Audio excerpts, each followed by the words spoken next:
اللہ کے بعد مخلوقات میں سب سے بڑا حق والدین کا ہے۔ اس کو اب میں وہ بات بیان کر رہا ہوں کہ اللہ تعالیٰ نے بیچ میں دخل دیا ہے۔ حضرت لقمان کی نصائح کی ابھی ایک ہی آیت آئی ہے، اس کے بعد اللہ نے فرمایا وَوَصَّيْنَا الْإِنسَانَ بِوَالِدَيْهِ، یہاں اللہ کا کلام شروع ہو گیا، اس لیے کہ حضرت لقمان سلیم الفطرت انسان،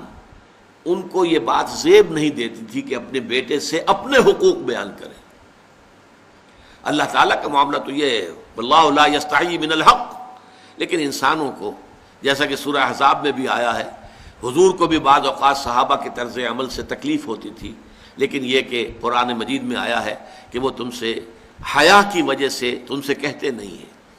تم کھانا کھانے کے بعد بیٹھے رہتے ہو وہاں پہ، ان سے انہیں تکلیف ہوتی ہے، ان کے معمولات میں خلل پیدا ہوتا ہے،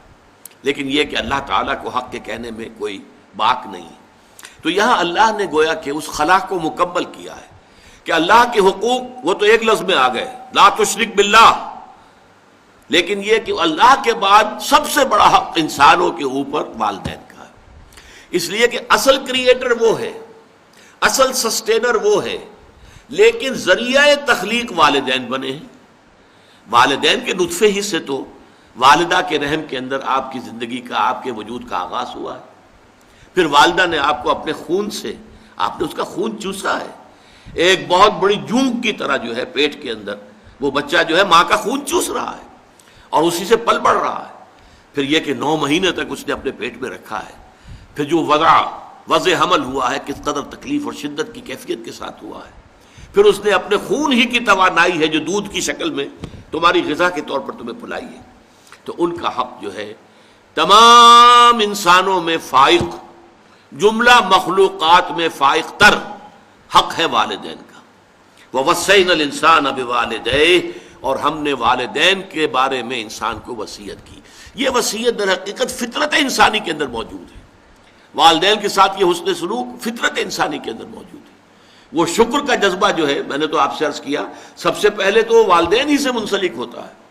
والدین ہی اس کے پروٹیکٹر ہیں۔ بچے کو کئی کسی طرف سے خوف ہوتا ہے، بھاگتا ہے دوڑ کر ماں کی چھاتی سے چپٹ جاتا ہے، گود میں داخل ہو گیا، وہ سمجھتا ہے کہ میں تو قلعے کے اندر آ گیا، چاہے یہ کہ کوئی درندہ صفت، کوئی سکھ ہے، کوئی اور ہے، کوئی یہودی ہے، وہ اس بچے کو کھینچتا ہے ماں کی گود میں سے اٹھا کر اور اچھالتا ہے اور کسی نیزے کے اندر پرو دیتا ہے، یہ دوسری بات ہے، لیکن بچہ اپنی ماں کی گود میں پہنچ کر یہ سمجھتا ہے کہ میں تو قلعے کے اندر آ گیا ہوں، محفوظ ہو گیا ہوں، لہذا اس کا جذبہ تشکر پورا والدین کی ذات کے ساتھ، اس کو برقرار رہنا چاہیے، یہ جذبہ تشکر۔ اور اس میں خاص طور پر یہی وجہ ہے، قرآن مجید میں آپ دیکھیں گے کہ یہ 4-5 مقامات ایسے ہیں،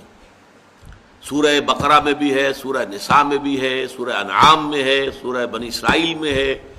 کہ والدین کا حق اللہ کے حق کے فوراً بعد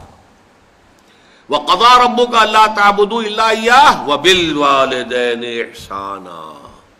اور تیرے رب نے فیصلہ کر دیا ہے کہ تم نہیں بندگی کرو گے، پرستش کرو گے کسی کی سوائے اللہ کے، اور والدین کے ساتھ نیک سلوک، یعنی اللہ کے ذکر کے فوراً ساتھ جڑا ہوا، جیسے یہاں ہے انشکر لی ولوالدیک، شکر کرو میرا۔ دیکھیے اللہ کو اپنا حق جتانے میں کوئی حیا نہیں ہے، کوئی شرم نہیں ہے، اللہ نے اپنا حق کرو میرا شکر۔ انشکر لی، کریٹر میں ہوں، تمہاری ماں کے دل میں ممتا میں نے ڈالی ہے، تمہارے باپ کی شفقت جو ہے وہ جو اس کے دل میں تھی تمہارے لیے وہ میں نے پیدا کی تھی، تو اصل کریٹر اور سسٹینر تو میں ہوں، میرا شکر۔ اور یہاں پہلے اپنے شکر کا ذکر کیا، حالانکہ یہاں ذکر ہو رہا ہے والدین کا، وَوَصَّيْنَا الْإِنسَانَ بِوَالِدَيْهِ، ہم نے وصیت کی انسان کو والدین کے بارے میں، لیکن اس کا اختتام جو ہو رہا ہے انشکر لی،